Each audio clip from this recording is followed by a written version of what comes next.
오늘 그래서 저는 어디로 가든지 이기게 하시니라 라는 제목으로 오늘 다윗에 대해서 오늘도 공부를 좀 하고자 합니다.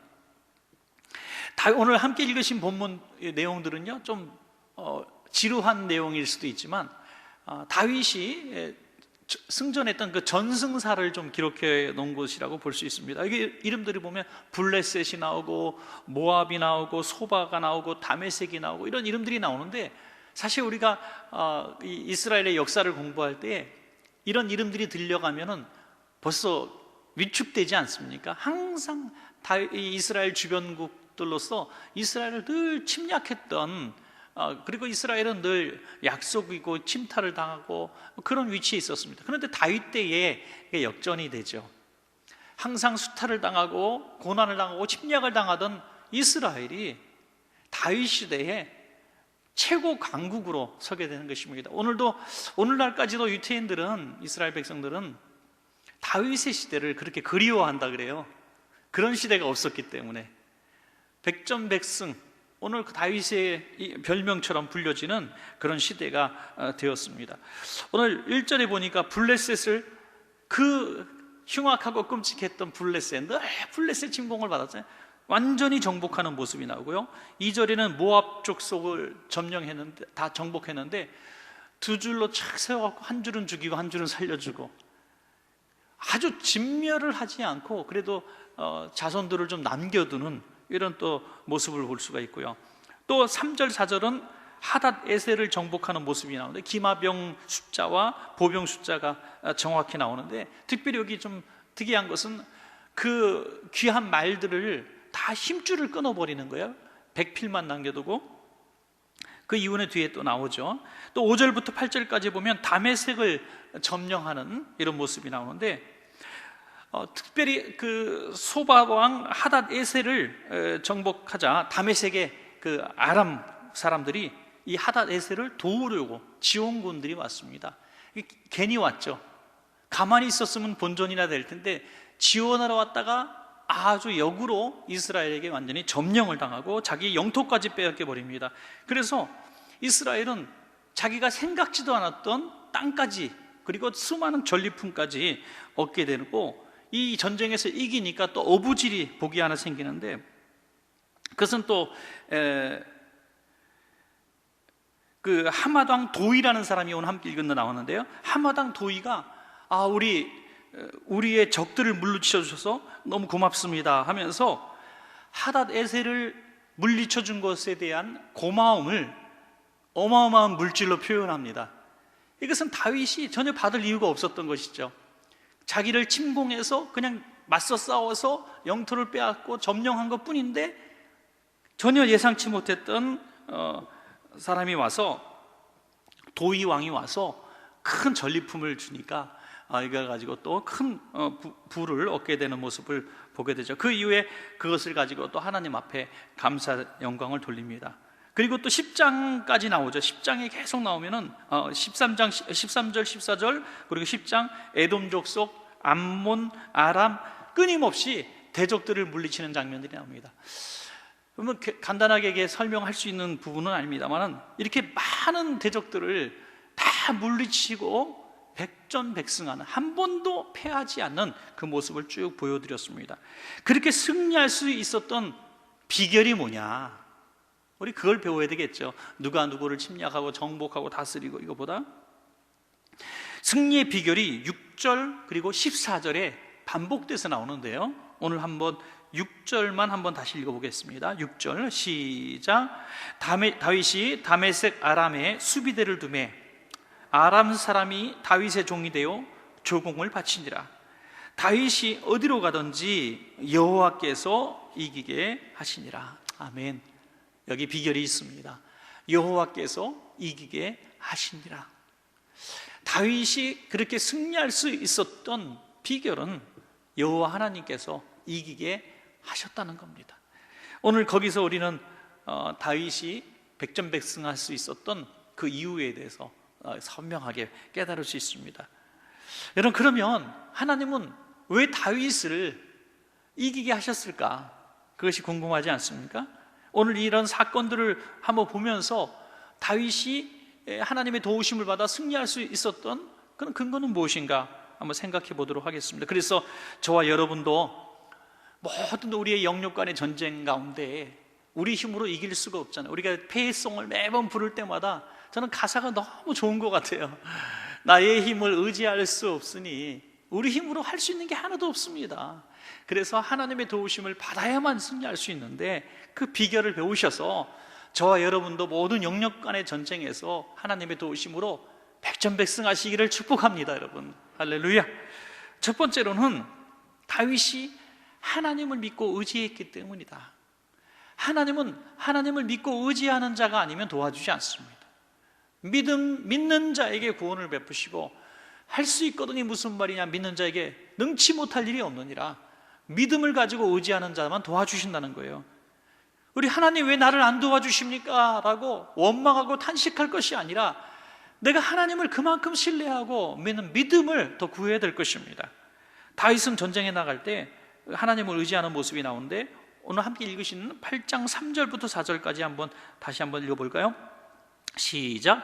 르홉의 아들 소바왕 하닷 에셀이 자기 권세를 회복하려고 유부달의 강으로 갈 때에 다윗이 그를 쳐서 그에게서 마병 1700명과 보병 2만 명을 사로잡고 병거 100대의 말만 남기고 다윗이 그 외의 병거의 말은 다 발의 힘줄을 끊었더니, 멀쩡한 이 기마 병이 타는 이 훌륭한 말들의 힘줄을 다 끊어버렸어요.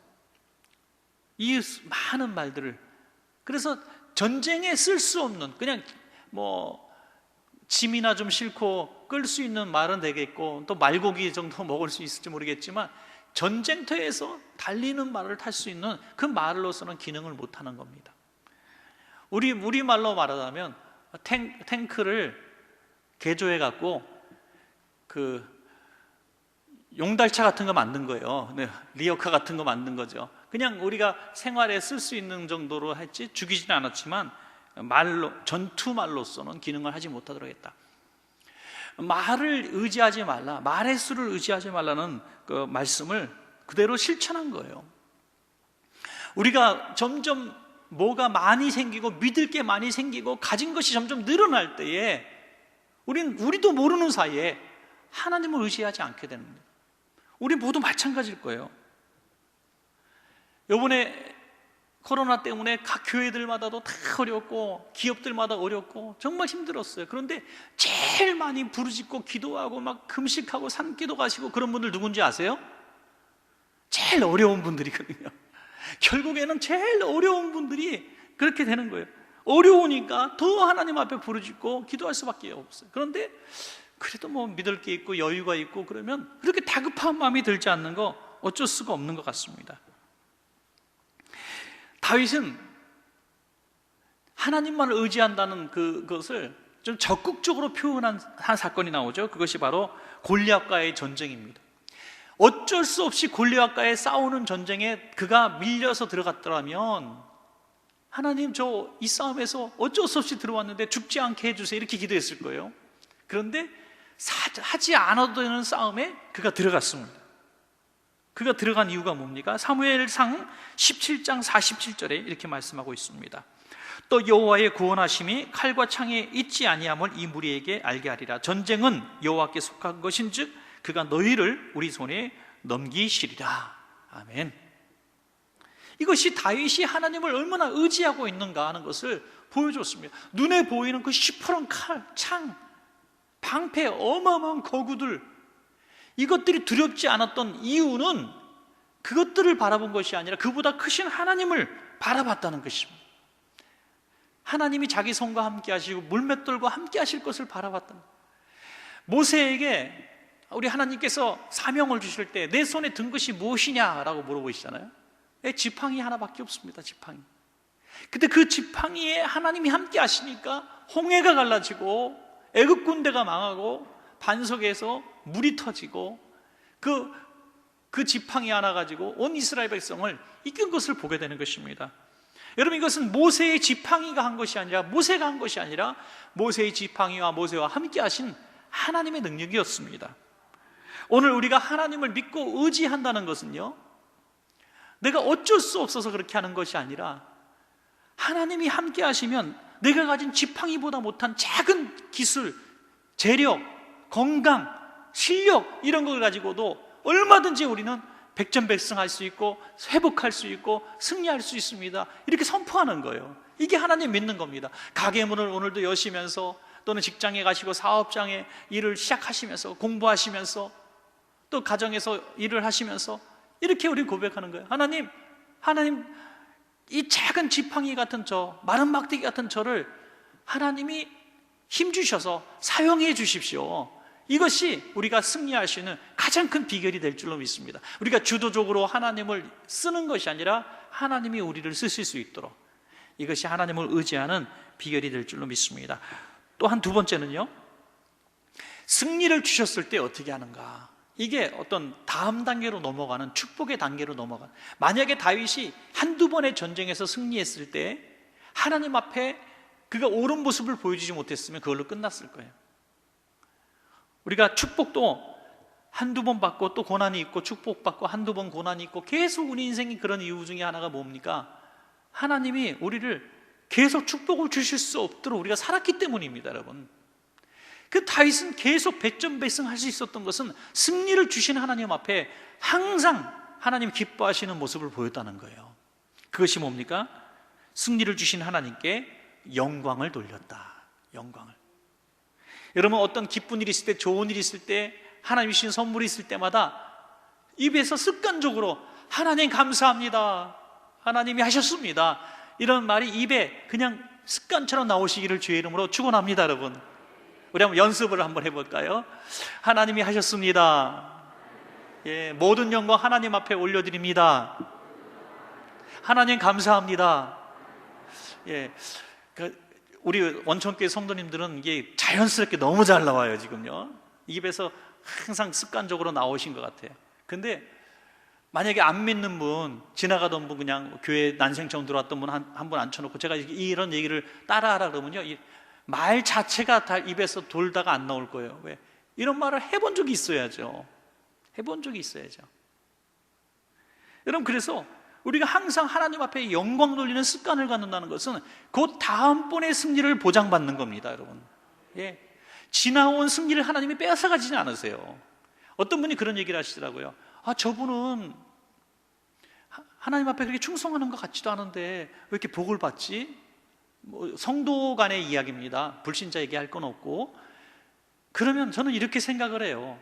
이전에 그 부모님 때나 그 자신이나 하나님 앞에 그 선물 받을 만한 일을 했다고 저는 믿고 싶어요. 공짜가 없습니다. 심은 대로 거두는 것입니다. 그러나 중요한 것은 그 다음 상은 그분에게 없어요. 왜? 받은 것을 관리하지 못했기 때문이죠.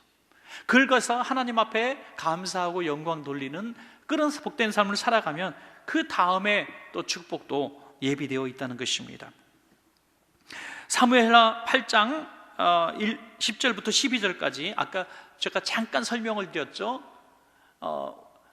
연합군이 왔을 때 그 연합군을 물리치니 이제 도위 왕이 와서 우리 대적을 물리쳐 주셔서 고맙습니다 하고 생각지도 못했던 선물을 가져오는 장면입니다.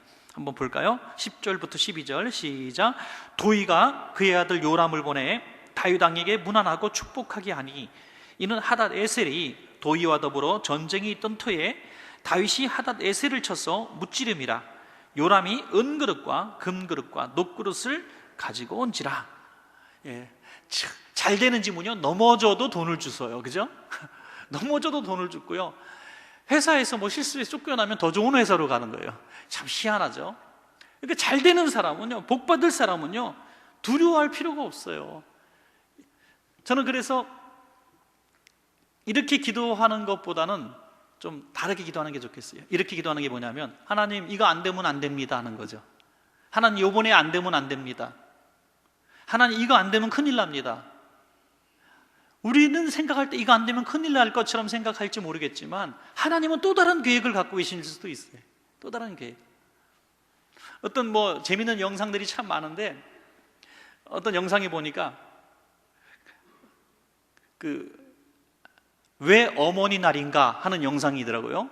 왜 아버지 날이 안 맞는가. 그래서 저는 아버지 된 입장에서 살짝 기분 나쁜 마음으로 그 영상을 봤습니다. 어머니 날로 복원해야 된다는 얘기예요. 그러면서 암탉과 수탉이 있는데, 모이통이 좀 큰 모이통이 깊어요. 그런데 수탉은 열심히 자기만 열심히 먹어요. 옆에 병아리들이 짹짹거리건 말건 발로 쳐내면서. 그런데 암탉은 하나 주워갖고 새끼 주고, 하나 꺼내갖고 새끼 주고, 암탉은 계속 그러더라고요. 야, 그거 참 다르더라고요. 저는 이제 암탉이 다이어트 중이라고 생각을 했습니다. 물론 왜 어머니 날인가? 왜 어머니 날인가? 이 모성애가 참 그렇게 다르다 하는 모습을 거기서 보여주는데, 여러분, 우리가 하나님 앞에 영광을 돌린다는 거, 사실 받은 사랑, 그 어머니의 사랑 같은 그 사랑을 받는 거거든요. 그 모이를 당신께서 취하지 않으시고 우리에게 물과 피를 다 쏟아서 우리에게 주시는 그 사랑들, 그런 것들 때문에 우리가 사랑을 받고 사는 거지, 우리가 위대해서 그런 게 아니라는 거예요. 우리가 잘나서 그런 것이 아니에요. 성경에 보면은 그 10명의 나병 환자가 3가지 믿음을 보여주잖아요. 10명의 나병 환자가 믿음이 없는 사람들이 아니에요. 믿음이 있어요. 첫 번째 믿음이 뭐예요? 모두가 다 한 목소리로 주여 나를 구원하소서라고 외치는데 한 목소리를 냈다는 거예요.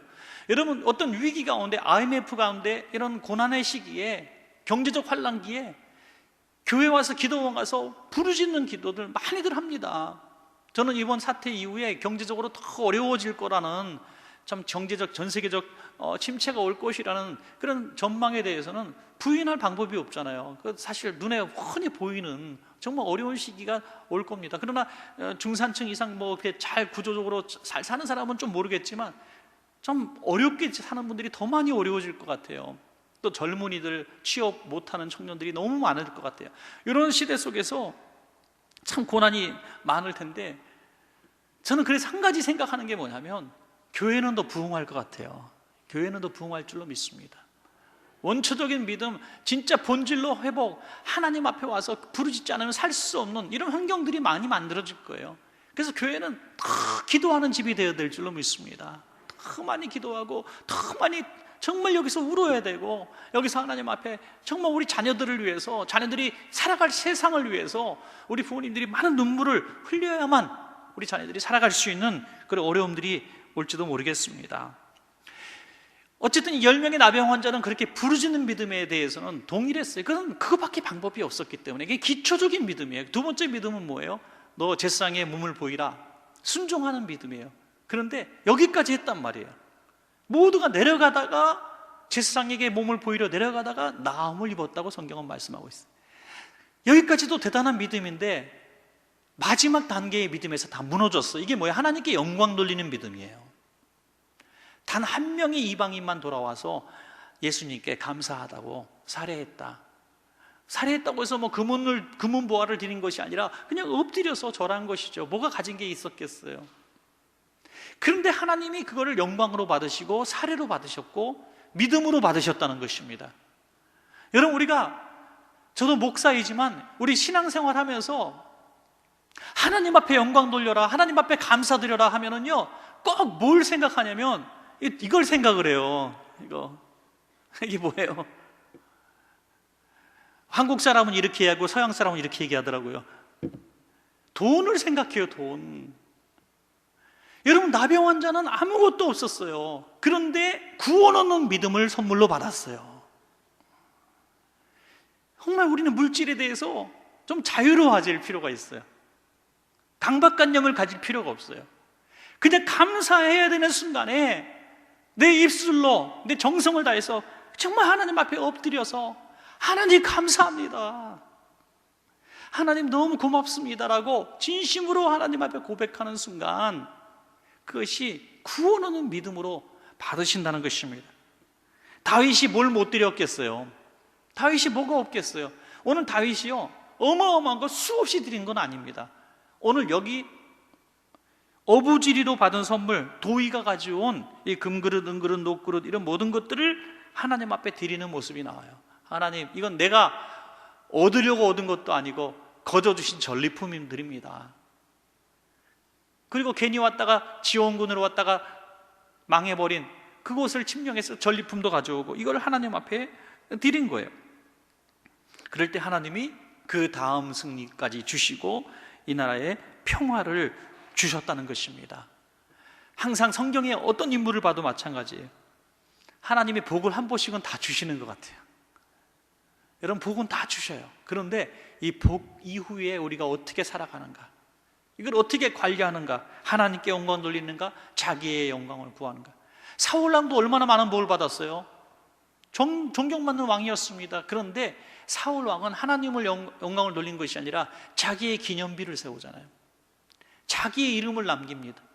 자기의 이름을 남기려고 하고 자기가 영광 받으려고 한다면, 하나님의 영광을 가로챈다면 거기까지는 잘 살았는지 모르겠지만 그 다음 축복은 없는 겁니다. 여러분, 우리 사랑하는 원천가족 여러분, 우리 평생의 소원이 하나님께 영광을 돌리고, 이 사람은 누군가 우리 묘비명에 그렇게 썼으면 좋겠어요. 평생 하나님의 영광을 위해 살다 죽은 사람. 할렐루야. 또 묘비명 많이 또 카피해서 쓸 것 같은데, 평생 하나님의 영광을 위해서 산 사람, 그 영광스러운 이름이 가장 이 세상에 하나님이 이 땅에 보내신 가장 큰 목적을 이룬 성공적인 인생입니다. 이 사람은 무슨 재벌이 되었고, 이 사람은 무슨 훈장을 받았고, 이 사람은 무슨 거부였고, 그것이 아니라 하나님의 영광을 위해서 산 사람. 다윗 왕도 많은 수많은 업적과 지적들이 있었지만 그것이 묘비명에 쓰여진 것이 아니에요. 내 마음에 합한 자라. 다윗의 묘비명에는 아마 그렇게 썼을 것 같아요. 하나님 마음에 합한 사람, 목동 다윗의 삶을 사는 사람. 왕이 되었어도 늘 하나님의 성전을 자기의 궁에 사는 것을 부끄럽게 여겨 성전을 짓는 이런 다윗의 마음, 그 변함없는 그 마음을 보시고 하나님께서 백전백승하게 해주신 줄로 믿습니다. 자, 마지막 세 번째는 좀 짧게 말씀을 드릴게요. 그것은 자기에게 주신 사명을 하나님의 영광을 위해서 잘 감당했습니다. 하나님의 뜻대로 나라를 다스렸습니다. 그것이 사무엘하 8장 15절입니다. 한번 같이 볼까요? 시작. 다윗이 온 이스라엘을 다스려 다윗이 모든 백성에게 정의와 공의를 행할세. 정의와 공의, 이건 자기 게 아니에요. 하나님 겁니다. 정의, 공의, 인생은 없어요. 인생은 항상 구부러진 팔이고 치우칩니다. 항상 피는 물보다 진해요. 항상 자기 사람, 자기 족보, 자기 계열, 자기 계파, 항상 자기 줄, 이런 게 있어요. 사람은. 공평과 정의는요, 힘없는 사람들이 하는 소리예요. 억압받고 눌린 사람들이 외치는 소리예요. 늘 갈망하는 거예요. 그러나 권력을 가진 사람, 부를 가진 사람은 공평과 정의 좋아하지 않아요. 왜? 자기 마음대로 할 수 있는데요. 자기 마음대로 하는 세상이 최고의 세상인데요. 다윗은 최고 권력자가 되었을 때 공평과 정의를 행했다는 거, 얼마나 위대한 하나님의 사람의 모습인지 알 수 없습니다. 사랑하는 여러분, 우리가 정말 잘 됐을 때, 인생의 정점에 올랐을 때에도 하나님의 공평과 정의를 이루는 우리 성도님들 되었으면 좋겠습니다. 얼마나 귀한 일인지요. 어떤 연세대학교에 어떤 교수님이 오셨는데, 이거 좀 오래된 얘기입니다. 교수님이 오셨는데, 이분은 이제 불교대학에서 교수 생활하고 또 성균관대학에서 교수 생활하시다가 연세대학교에 이제 교수로 오셨어요. 그래서 기독교인을 이분은 별로 만나보지 못했답니다. 그런데 연세대학교에 오셔서 자기 과에 여러 교수님들과 교제를 하는데 4명의 이름을 대면서 그 4명이 독실한 크리스찬이었다는 거예요. 공교롭게도 다. 근데 너무 충격을 받은 거예요, 이분이. 똑같은 여러 대학을 걸쳐서 왔는데 예수 믿는 사람들을, 교수들을 처음 만났는데 자기가 너무 느낌이 다르다는 거예요. 너무 다르다는 거예요. 너무 다른 것 중에 대표적인 게 뭐냐면 바로 이 공평과 정의라는 부분이죠. 굉장히 정의롭다는, 옳다는, 옳은 방향, 구부러지지 않았다는 거예요. 이게 옳다고 생각하고 학생들에 대할 때도 아주 정중하고 예절 바르게 학생들을 잘 대해주고 성적을 매겨도 그렇고 어떤 불의와 타협하지 않는 그런 모습들을 바라보면서 충격을 받았다고, 자신도 크리스찬이 되겠다고 얘기하는 얘기를 책에 썼어요. 책에 써봤습니다. 사랑하는 여러분, 우리가 있는 자리에서 크리스찬의 향기를 바라는 게 뭐냐? 우리가 치우치게 잘해주는 게 아닙니다. 공평과 정의를 행하는 겁니다, 여러분. 공평과 정의. 그럴 때 참 이 사람은 한쪽으로 너무너무 치우쳐. 야, 정말 어떻게 사람이 이렇게 다 반으로 갈라질까? 요즘 우리 양극화의 세상 속에 살고 있잖아요. 말 잘해야 돼요, 어디 가서. 예, 식당 가서도 누구 막 함부로 얘기하지 마세요. 옆 사람이 막 때릴 수도 있어요, 여러분. 요즘엔 다 사람들이 내 편 아니면 적이고 원수고 아주 뭐 이 무시무시한 세상에 살고 있어요, 요즘. 여러분, 그런 무시무시한 세상 가운데에서도 내 편, 너 편이 아니라 하나님의 공의와 정의가 어디 있는가, 이것을 분별할 수 있는 자는 하나님이 귀하게 여기실 줄로 믿습니다. 16절부터 18절까지 보면 공평과 정의를 행하기 위해서 다윗이 무엇을 했는가를 보여주는데, 사람을 잘 씁니다. 군대 장관, 제사장, 서기관, 사관, 대신들을 쫙 임명하는데, 사울왕과 제일 다른 부분이 바로 이 정치적인 부분, 역량의 차이예요. 사울왕은 자기가 이 군대 장관 하나 세우고 아무도 안 세워요. 그냥 자기 무력으로 세상을 다스리는 걸 너무 좋아해갖고 그냥 군대 장관 한 명을 세워갖고 그 사람만 사용했어요. 그 사람이 국무총리고 그 사람이 장관이고 그 사람이 비서실장이야. 그런데 다윗은 자기가 이 나라를 다 다스릴 수 없잖아요. 다윗이 구한 기도가 솔로몬이 기한 기도가 돼요. 이 많은 백성을 다스릴 수 있는 지혜를 달라고. 다윗은 자기가 지혜가 없음을 깨닫고 어떻게 하느냐, 적시족소에 인재들을 세웁니다. 인재들을. 그래서 그 인재들이 잘 나라를 다스리고 결국에는 백성을 행복하게 했다는 것입니다. 그것이 하나님의 마음에 기쁨이 되었다는 거예요. 할렐루야.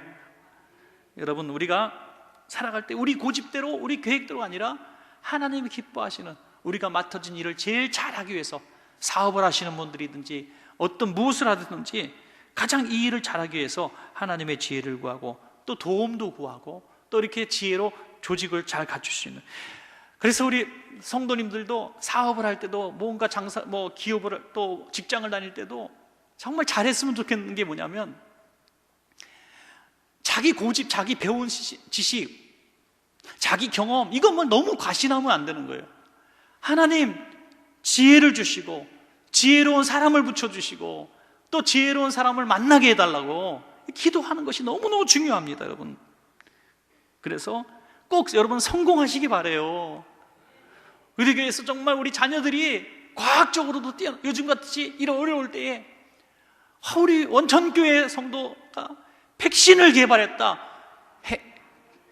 MBC 뉴스에 나오고, MBC 말고 NBC에 나오고 ABC 방송에 나오고, NHK에서 배 아파서 못 살겠네 하면서 뉴스가 나오고 막 그랬으면 좋겠어요. 어떻게 이런 지혜가 있었으면, 예, 좋은 교회 다녀서 제가 이런 지혜가 생겼습니다. 그럼 얼마나 좋을까? 예. 우스갯소리지만 우리 지혜로 살아갈 수 없고 우리 지혜로 할 수 없는 것이 너무 많습니다. 다윗처럼 자기 지혜로 안 되니 지혜로운 사람을 붙여서 하나님이 다스리게 할 때 평화로운 나라가 되었습니다. 가정도 기업도 우리 하나님께서 함께 하시는 사람만이 잘 될 수 있습니다. 이삭은 가는 곳마다 우물이 터졌잖아요. 요셉은 가는 곳마다 형통의 복을 받지 않습니까? 어려운 고난과 환난이 있지만 하나님이 항상 함께 하심으로 형통하였더라 그랬어요. 오늘 우리 귀한 원천가족 여러분, 어디에 있든지 무엇을 하든지 여호와 하나님께서 함께 하셔서 형통의 복을 누리시고 이기게 하시는 그 복을 누리시기를 간절히 축복합니다.